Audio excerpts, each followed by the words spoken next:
ao Sofá da Fofa. Sejam muito bem-vindos a mais um Sofá da Fofa. Hoje nós estamos com o Cadu, ele é da 89, tá há muito tempo na 89. Ele é locutor, apresentador e ele vai contar um pouquinho da história dele, de tanto sucesso. 30 anos numa mesma empresa. Seja muito bem-vindo, Imagina, Cadu. Val, eu que agradeço o convite, muito obrigado, né? Um prazer participar aqui com você, falar um pouquinho da minha história e agradeço o convite, né? Muito bom. Obrigada. Você disse, né? 30 anos aí de 89, fazendo agora em 2025. Meu Deus, então, 30 anos. Como que você consegue? Porque 30 anos numa mesma empresa, você não tem que se reinventar sempre? O que você fez para essa trajetória tão grande numa rádio também com um nome muito forte, né? Sim, 89 eu acho que é uma das... assim, do mundo e do Brasil, assim, no segmento rock, né? A gente tem que se reinventar todo dia, né? Então, todo dia, estando no ar ao vivo, a gente tem que estar sempre ligado em tudo. Então, no que está acontecendo, na troca com os ouvintes. Então, isso é muito importante. E aí você vem de gerações, né? Então, quando eu entrei na rádio, eu era da minha geração de rock, que eu tinha 22 para 23. Né? Hoje eu vou fazer 53 anos, então são 3 décadas aí em que o rock mudou, a música mudou, muito, né? Muita coisa mudou, o público mudou, então aquele público, quando eu comecei em 95, veio envelhecendo comigo, né? Então, a gente foi criado ouvindo um tipo de música, as gravadoras, tudo mudou, entrou em MP3. Então, assim, a gente pegou uma fase ainda de gravadoras. Hoje já tem Spotify, já tem as plataformas. Então, a gente acabou se adaptando a tudo isso. Acho que o rádio já vem se adaptando, ele é muito mutante, o rádio. Acho que desde a década de 30 até agora, o rádio continua firme e forte, apesar de toda a mudança tecnológica. E os apresentadores têm que estar atentos no que está acontecendo. Mas eu acho que hoje, em 2025, né, apesar da idade e das gerações que estão vindo, eu acho que a gente conseguiu arrebanhar muita gente. Então, pegou um pessoal que já vinha antes de eu entrar no 89, uma geração que já ouvia rock, a minha geração e as que vieram até agora, né? E hoje está uma geração até de crianças ouvindo o 89, que ficou bem espantado com isso. A gente brinca, chama eles de crianças ali no Jornal 89, então a gente dá um apelido, brinca com eles e eles começaram a interagir, né? No meio de tantas plataformas e tanta tecnologia. Então você vê a criançada ali no celular, eles param para entrar no carro com os pais e ouvir rádio, então mandar um WhatsApp, participar, interagir. Então a gente descobriu, né, um meio de trazer um público super novo, que são crianças de 6 anos, 7 anos, 15, adolescentes que voltaram a curtir rock e a ouvir rádio, né? Então para mim foi uma grande surpresa e muito contente de estar há 3 décadas numa rádio que continua se reinventando e continua trazendo uma geração aí de crianças que estão ouvindo rock, né? Porque modificou algumas coisas lá dentro, né? Porque para você ter esse tempo, você tem que acompanhar a evolução, senão a gente fica para trás, né? Fica para trás, né? Bom, o rock já é histórico, né? Desde os anos 50. Então o rock já vem se reinventando. Acho que a gente que trabalha com rock acaba entrando nessa pedra rolante aí, né? Like a Rolling Stone. Então a gente vai vindo com o rock. Então a gente vai aprendendo, né? E vai evoluindo, vai rolando, né? O rock continua rolando. E estou muito contente de estar numa terceira geração dentro do meu trabalho, há 3 décadas, e continuar falando a mesma linguagem com o público e criando coisas novas, né? E é engraçado que a gente pega umas gírias antigas e joga para essa molecada e eles ficam curiosos, né? De saber até o que é uma fita cassete. Então a gente brinca durante o Jornal 89 que eu apresento com a Carol, então a gente brinca muito com isso. A gente fala até da geração Cocum, que é a geração daquele filme de 1985. Então a gente brinca com isso, né? E essa criançada, para eles é muito curioso entender o que é que aconteceu com o rock quando a gente era jovem e trazer isso para a realidade agora, para essa nova geração, e eles acabaram entendendo. Então, para mim, eu acho que é fantástico estar novamente falando para uma terceira geração. Então, são 30 anos e é uma geração nova, então para a gente é um desafio. E surpreendente, eu não imaginava falar para para crianças e o público adulto, né? Então você vai de 6 anos a 70, 80 anos, né? Que gosta de rock and roll. Que bom ter esse target, né? Que a gente consegue estender o público. E transitar nesse público. Nesse ambiente, né? Nesse público. Olha, aproveitando, você pode compartilhar, dar um like e mostrar para os seus amigos que hoje a gente está falando com o Cadu e ele vai contar para a gente também como que ele impacta nessas novas crianças a vontade de ser locutor, de ser apresentador. Como que é, Cadu? Você tem esse trabalho também? Olha, diretamente não. Eu dei aula, né, no Senac Rádio Oficina. Então, foram 2 escolas. Eu me formei no Senac como locutor. Então, eu tinha 18 para 19 anos, né? Aí eu comecei a dar aula em 98 na Rádio Oficina e em 2005 até 2013 no Senac. Então, formei outros locutores, assim como eu me formei também. Então, eram locutores que eu tive aula quando eu fiz o curso de locução. Aí eu dei aula durante um bom tempo. Eu cruzo hoje uma galera que já está há anos também em rádio, que foram alunos meus, com o maior prazer encontrar eles todos aí, né? A gente se cruza aí nas gravações, acaba sabendo quem está numa rádio, quem está em outra. Então a gente se conversa, mas foram gerações. Então, eu acho que hoje o rock está impactando. Agora, como locutor, não sei. Isso até foi curiosa a sua pergunta. Então, até onde eu dei aula em 2013, eu acho que eu consegui impactar. Então, era uma troca muito grande com as turmas do Senac. Então, a gente acabava aprendendo com os alunos e ensinando muita coisa que a gente sabe. Agora, eu acho que deve despertar, né? Com certeza, porque assim, você está há muito tempo na mesma rádio e assim, as pessoas te seguem, né? Sim, sim. Então, com certeza você impacta. Eu achei que você ainda continuava fazendo algum trabalho referente a isso. Não diretamente dando aula, mas eu fui procurar o Senac porque eu ouvia 89. Então, assim, os locutores que eu ouvia na minha adolescência, vamos lá, dos 13 até os 18, eu cheguei a trabalhar com eles em 95. Né? Então, eu fiz o curso. Então, muitos locutores que eu ouvia, cheguei a trabalhar com eles em 89. Hoje está todo mundo disperso, né? O Zé Luiz é um que está até hoje lá também. Então, o Zé Luiz eu ouvia antes de entrar no 89. Então, é um dos locutores que a gente se espelhava, né? Eu curtia a galera toda, tinha o Morcegão, a Eliana, hoje ela está na Mix, né? Então tem uma galera toda que está por aí. Então a gente acaba trocando uma ideia com o pessoal que era da velha guarda, digamos assim.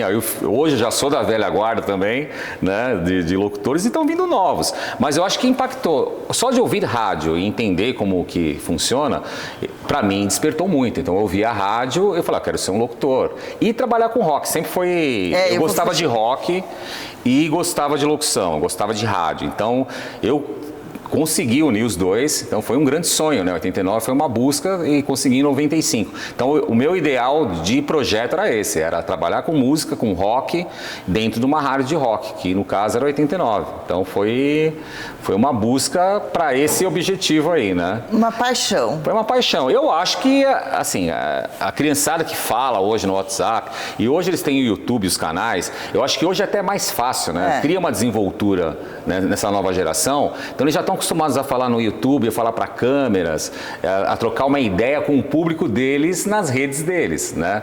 É ampliar isso para um rádio. Para um rádio você fala para 3 milhões, né? Então eu acho que não vejo dificuldade hoje com todas essas redes sociais e como as crianças, essa nova geração está lidando com essas mídias todas, acho que para eles um rádio vai ser um caminho legal e acho que eles vão se adaptar muito bem. E essa paixão por locutor, por apresentador, por rock, veio de família? Teve alguém na família? Ou desde criança você... Então, foi uma coisa que, assim, acho que meus pais descobriram, eu descobri que meus pais gostavam de rock. Acho que foi uma coisa simultânea, né? Na minha casa tinha discos, né? Então, de rock. Mas muito engraçado, nunca foi imposto pelo meu pai e pela minha mãe. Então, eu soube que meu pai gostava de rock. Aí eu comecei a perguntar com 5, 6 anos o que eles gostavam.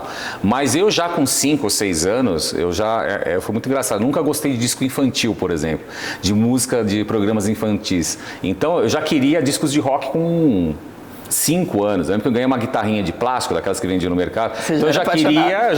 Eu tinha os brinquedos, né? Mas eu já tinha. Os brinquedos eram para brincar, mas eu tinha um lado musical já. Então eu já queria violão, guitarra e já ouvia rádio. né? Nessa época. Então, eu acho que essa paixão veio vindo desde pequeno.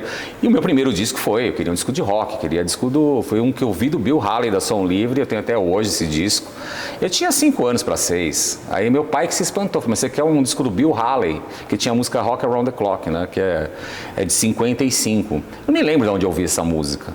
Mas meu pai foi no show do Bill Haley no Brasil em 58. Então acho que veio da genética, não sei de onde veio tudo isso. Então minha mãe gostava de Beatles, Elvis, meu pai gostava de Rolling Stones também. Aí mais tarde eu fui conversando com eles, entendendo o que eles gostavam. Mas eu acho que partiu de mim mesmo. Eu ouvi rock e achei que tinha que ser isso. E tinha que ser isso. Tinha que ser isso. Isso é muito bom, porque eu quero falar só um pouquinho, porque o amor, a paixão, e aí tá ligado com o propósito, né? Porque aí, olha só, que carreira linda, né? Que você amava desde pequeno, ainda que você tem gente que não descobre desde pequeno, sim, tá? Sim.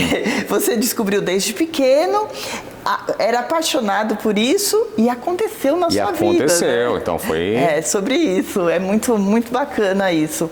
E você também, Cadu, você tem um trabalho no SBT, e você Sim. também já trabalhou como apresentador. Qual que é a diferença de um para o outro? Eu sei que assim, você aparece na televisão e outro você fala nos bastidores, sim, né? Sim. Mas como que é isso para você? Então, de TV, vamos lá, 89, então rádio mesmo, né? Então, sou um locutor apresentador. Então, você apresenta programas de rádio, né? Tem o trabalho de locução comercial, então você vai gravar comerciais, spots comerciais também. Então, dentro da locução já tem esses setores aí. Então, se você trabalhar com gravação de comercial, testemunhal, você apresentar um programa na rádio, então você é um locutor apresentador. Exato. Né? A parte de locução mais técnica para os comerciais. E aí o SBT foi, há 4 anos, um convite também inesperado para gravar, ser voz padrão de chamadas. Então, eu gravo chamadas dos programas. Então, são os programas que... O que vai acontecer nos programas durante um break comercial do SBT? Então, Domingo Legal, o Arena SBT, Champions League tem os oferecimentos, então o de noite, então quais são as atrações dos programas. Então o que vai no comercial, então sou uma das vozes padrão ali do SBT, são mais 3 locutores, então eu fui o último a entrar nessa turma aí há 4 anos atrás, fazer 4 anos agora. Mas já tinha trabalhado com locução off, que a gente fala em chamadas, no programa Mais Você, da Ana Maria, que foi 1 ano que eu trabalhei, foi 2006 a 2007 que eu trabalhei, que fazia justamente isso. Então, a primeira experiência foi na Globo com Mais Você, né? Então, era a voz padrão do programa, e no SBT só voz padrão de outros programas, né? Então, é diferente do que a gente faz, locução, um pouco até mais técnico, né? Então, a gente tem que trabalhar no tempo certo, unir as imagens, tem que entender que a imagem e expressar isso na voz, então ele é um pouco até mais complicado do que a locução de rádio. Mas estou me adaptando, estou indo bem aí nesses últimos 4 anos, e apresentar alguns programas. Então, na AltV, que era era uma TV de internet, então 2005 até 2010, apresentei um programa que era Cadulac, que era de música mesmo, entrevistar bandas novas e artistas famosos. Então, eu fazia isso pela internet ao vivo. Então, foi a primeira experiência de olhar para a câmera e falar, apresentar mesmo. Tá olhando, apresentando. Você sente que é muito diferente? Como que... Eu acho que para você não tem mais, né? Porque... Assim, eu acho que é como o pessoal fala antigamente, né? Quem trabalhou em rádio e depois foi para televisão. Eu acho que é a mesma coisa. Eu acho que você você trabalha muito tempo com a voz e muito tempo com o improviso, né? Então você troca o microfone pela câmera, então você está falando no microfone e imaginando bastante coisa, você está trabalhando sua voz ali. E aqui é o visual, então talvez dê um pouquinho de medo no começo, você sabe que tem pessoas te assistindo, mas hoje a gente já perde o medo porque tem câmeras na rádio, então você já abre o programa de rádio, já tem gente te vendo no site da rádio, então acabou virando quase que uma união perfeita aí, né? Com certeza. Mas em 2005, quando eu comecei, eu tinha que me adaptar, qual câmera olhar, saber que a câmera é o meu microfone, né? Então eu vou trabalhar olhando para a câmera, sei que tem alguém do outro lado, como no rádio, me vendo e ouvindo. E no rádio te ouvindo, né? Então, é só um susto inicial de ver a câmera e depois você acaba improvisando e trabalhando. Fica natural, aí fica Eu natural. acho que o começo não adianta. Todo começo dá, o primeiro dia vai dar um nervoso, a gente vai ficar, não fica meio incomodado, assim. Mas depois se acostuma, né? Eu acho que aí fica natural, que é aí que é o legal. Mas como que é natural? Você trabalhando todo dia ali, né? Você vai... Quanto mais a gente faz a coisa, mais vai a gente acontecendo, aprende, né? Isso. Eu comecei gravando no meu Instagram, foi melhorando, mas eu tinha muita dificuldade, tremia, tal, aquelas coisas. Mas você vê, hoje em dia, é o que eu falei, com as redes sociais, a gente já é um treino, até o WhatsApp, quando você manda mensagem, a gente se escuta, aí eu acho que já é até um treino de locução isso aí, você está gravando e você se acostuma com a sua voz. E quando você se acostuma com a sua voz, você começa a trabalhar nuances da sua voz. Eu não gostei dessa voz aqui no WhatsApp, eu posso trabalhar um tom melhor na minha voz. Isso é uma lição, isso aí é uma aula, né? Porque eu falava para os alunos do Senac, a gente começa a entender a nossa locução quando a gente entende a nossa voz. Porque a gente fala, a gente não se ouve. Quando você põe o fone de ouvido, você toma um susto. Fala, nossa, essa é a minha voz. De comando. E quando você grava e se ouve, né? Por isso que na locução tem que se gravar muito e se ouvir muito. Para você entender como sua voz funciona com o microfone, quais são os nuances e tons de voz, como você se expressa com a sua voz. E hoje eu acho que fica natural, o rádio e fora. Por quê? Porque você entendeu como a sua voz funciona. E aí ela funciona em qualquer lugar, rádio, TV e vai. Que legal. Né? Cadu, e agora nessa transição do SBT de Silvio Santos e Patrícia, como está sendo com vocês? Eu entrei lá em 2021. Então, ainda pegou aquele meio pandemia e ainda peguei a fase com o Silvio, a fase final do Silvio, né? Então, eu acho que o Silvio manteve algumas coisas, né, até ali, mas acho que o Silvio já entendeu durante essa fase final que já precisava de algumas mudanças no SBT, que é o que está sendo feito pelas filhas, né? Então eu acho que que nem tem o Pod Night, que eles pegaram alguns programas e jogaram na madrugada do SBT, lançou o Mais SBT, que é a plataforma do SBT, então você encontra lá programas do Silvio, especiais da Hebe, do Jô, documentários, tem o Chaves lá, Voltar o Bozo e tal. Assim, eles criaram uma nostalgia dentro da plataforma e estão criando coisas novas ali. Então eles entenderam que tinha que unir a internet junto com a TV para reforçar, né? E elas estão com programas novos, então contratações novas, né? Então são vários apresentadores que estão vindo para completar o elenco da casa, visando melhorar ainda mais, trazendo novidades. Então, eu acho que não só o SBT, como todas as TVs, elas entenderam que tem que caminhar junto com as plataformas, com o que o público novo está querendo entender o que é. Então, vai ter que se modernizar. Eu acho que elas estão no caminho certo, elas estão procurando se modernizar e adaptar às novas tendências do SBT. E está indo bem. Então, acho que o Mais SBT, que é o site, é a plataforma de streaming do SBT, está acompanhando muito bem o SBT, né, TV. Então, é a união que tem que ter. Porque assim, essa mudança não adianta, e tem que avançar, não dá para ficar, né? Isso.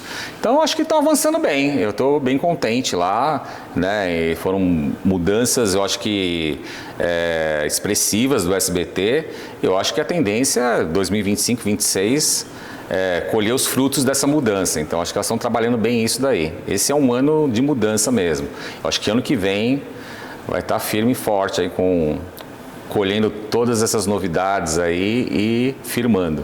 Depois eu quero saber desse site aí que você falou. O maisSBT.com.br. Porque eu quero assistir, porque eu gostava bastante da Hebe também. Tem. O Sofá da Fofa não surgiu por causa da Hebe, mas depois eu fui pensando, né? Porque ela, né, fazia o sofá, ela tinha mais pessoas e tal. Sim. Então, eu gravei com um chefe de cozinha também, eu estou misturando alguma coisa, então é muito legal. Eu quero assistir para eu ter mais ideias. Pode entrar lá. E eu gravo algumas coisas também, então algumas locuções que eu gravo para o Mais SBT, que é a plataforma da casa, né? Então é o streaming do SBT, que tem as novidades e tem também, né, todo esse acervo riquíssimo aí do SBT, né?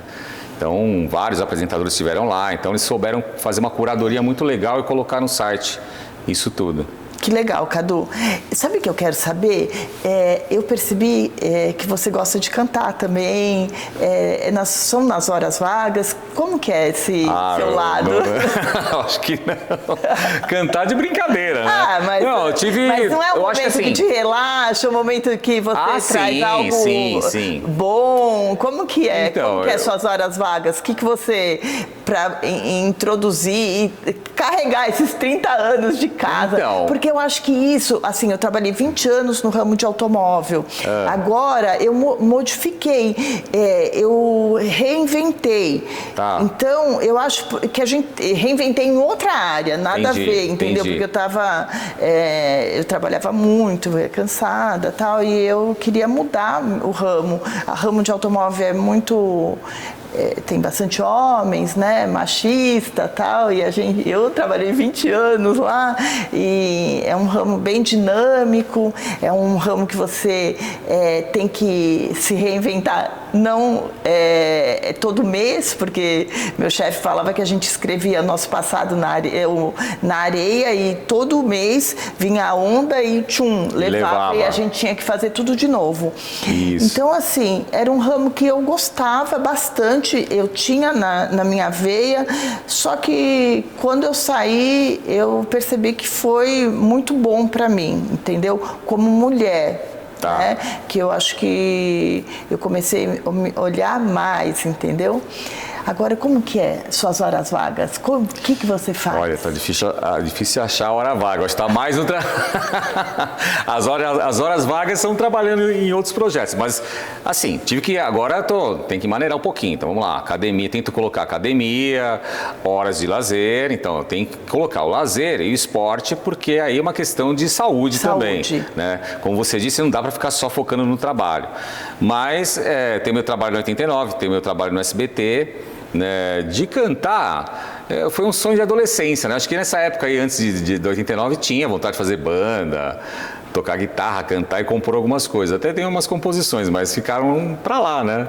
Então acabei trabalhando com 89, com rock, que é o que eu gosto mesmo. Você gosta. Então assim, tem outros projetos também, trabalhando com outras plataformas, são projetos meus mesmo que eu quero levar adiante, que me tomam um tempo até, né? Então você tem o Tempo 89, o SBT e outros projetos.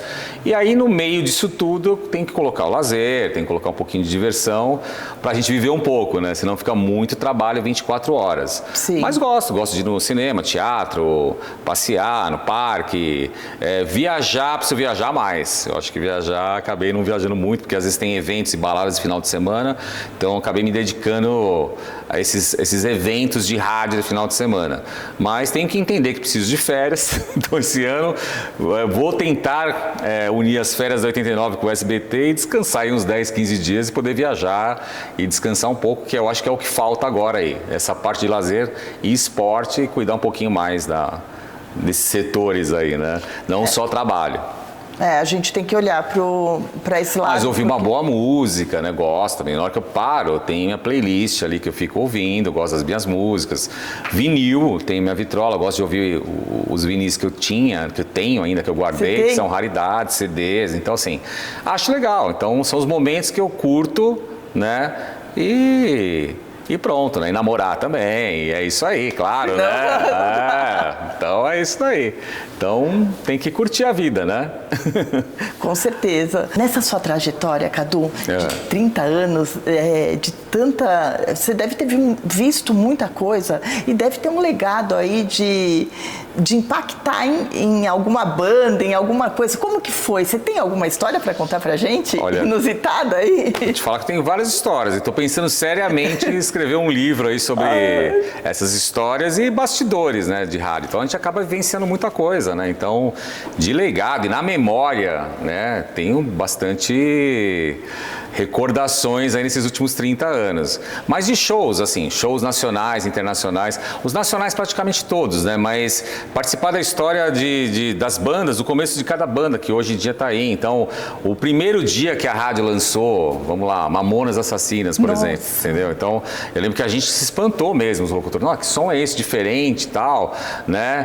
Participar da história deles, que eles gostavam muito de 89. Então, eles estavam sempre lá com a gente, visitando o estúdio. Então, a gente conheceu pessoalmente todos eles, né? Todas as bandas. Tenho amizade hoje ainda com o pessoal, o Tijuana, o Egípcio, a galera toda da banda. Então, são bandas que começaram ali no final dos anos 90 para 2000 e a gente tocou a primeira música. Então, existe um respeito muito grande, uma amizade hoje, porque a gente se cruza em shows, vai apresentar show, que nem agora tem um show de 40 anos, 89, somos Rock Festival. Praticamente todo mundo do rock nacional. As entrevistas que eu fiz, então foram algumas entrevistas nacionais, internacionais, as nacionais praticamente com todas as bandas, né?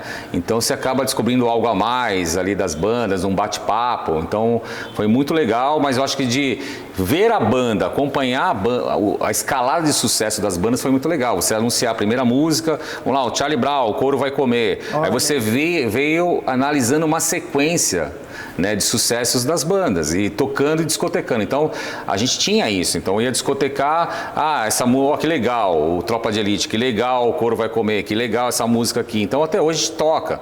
Offspring, que lançou músicas novas, vieram dar entrevista, estão até hoje fazendo shows. Então de estar ali nos bastidores dos shows, né? Alguns grandes festivais que a 89 sempre patrocinou, eu acho que é um legado muito grande. Você está ali perto do artista, no palco. Então, histórias de apresentar, vamos lá, bandas internacionais, sobe no palco, não vai, aí a banda deixa, o produtor não deixa. Então, essas histórias todas acho que dariam um belo livro, assim. Então, com certeza. Então, tem uns bastidores muito legais, assim. Então, acho que assim, as bandas, a trajetória dos artistas que começaram quando eu entrei ali em 95, né, e que eu acompanhei isso tudo, a história deles até hoje a gente acompanha, né, os shows nacionais, os internacionais, os bastidores de show, os bastidores de rádio, de entrevista, eu acho que é um legado muito grande. A Alanis que veio agora, então a Alanis, ela estourou o primeiro álbum em 96, então eu estava no estúdio, eu lembro que a gravadora veio e trouxe a Alanis, então no auge do primeiro álbum dela, isso em 96, os Ramones, que eu entrevistei o Joey Ramone, que foi em 96 também, 95. Então essas bandas, é gente que você ouvia e via na TV e tá ali com você no estúdio, né? Então parecia inatingível, mas era uma coisa normal. Eles iam dar uma entrevista e você participar. Tem que entender que isso era normal, né? E hoje a gente vai nos shows, apresenta, então fica tudo muito normal. Mas é uma emoção grande de participar de uma história, né? De uma história do rock nacional e todos esses shows dos últimos 30 anos que eu participei e alguns que eu apresentei e entrevistas também. Então é um legado que eu agradeço, tá na minha memória, assim, no chip aqui. Cadu, tô aqui, mas eu tô impressionada, porque você tem que fazer um livro. Tenho. Eu vou ter que fazer. Tem que fazer um livro. Tem que contar, tem que botar isso aí no livro. Aí de gente, né, que representaram, né? Porque você falou do Mamonas Assassina, veio aquela Foi, fita, que eu tava, né? e tava no ar no dia do acidente também. Eu lembro que era um domingo de manhã, eu estava no ar. E todo mundo ligando pra rádio, sabendo se era verdade ou não, né? Então, assim, essa história tá toda ali, né? Então, o Charlie Brown, todo mundo, né?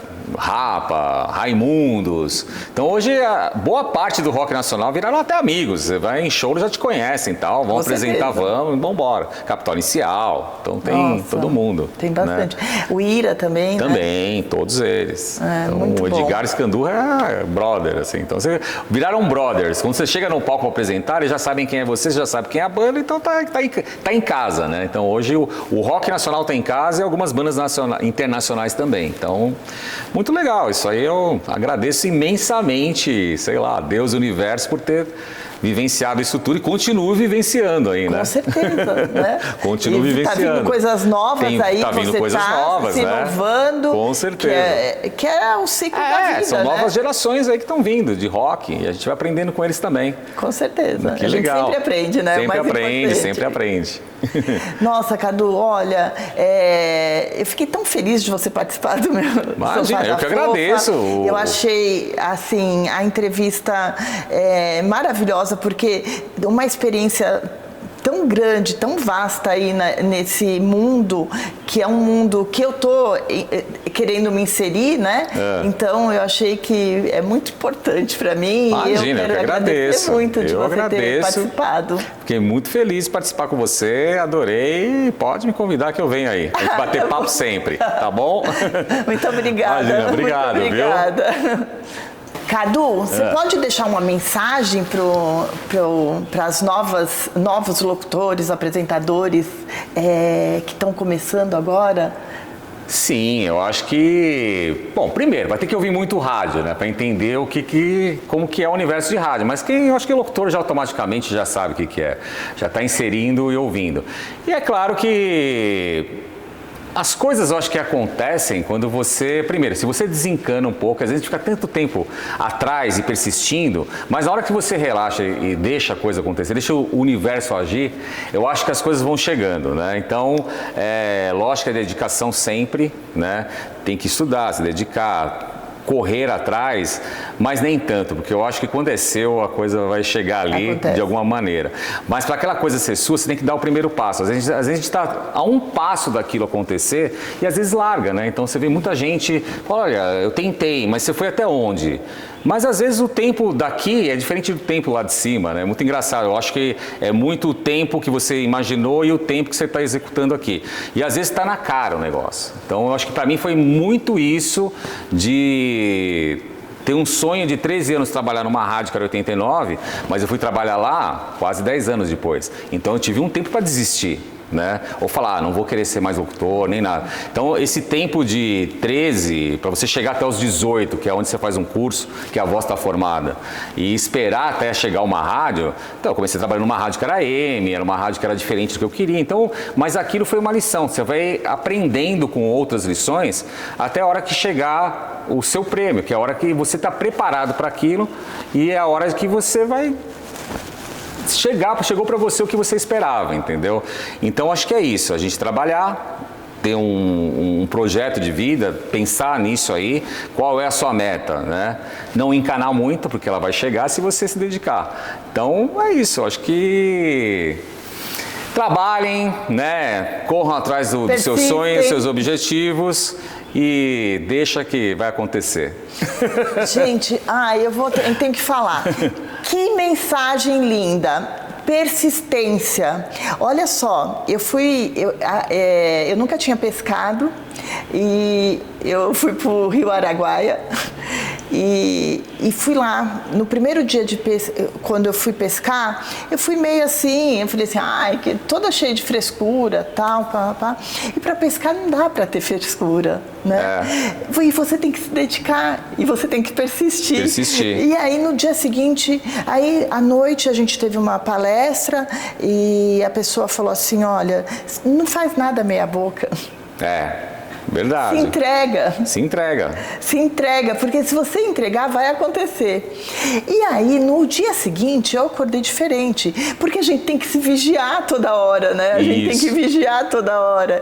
E a gente acaba não se vigiando.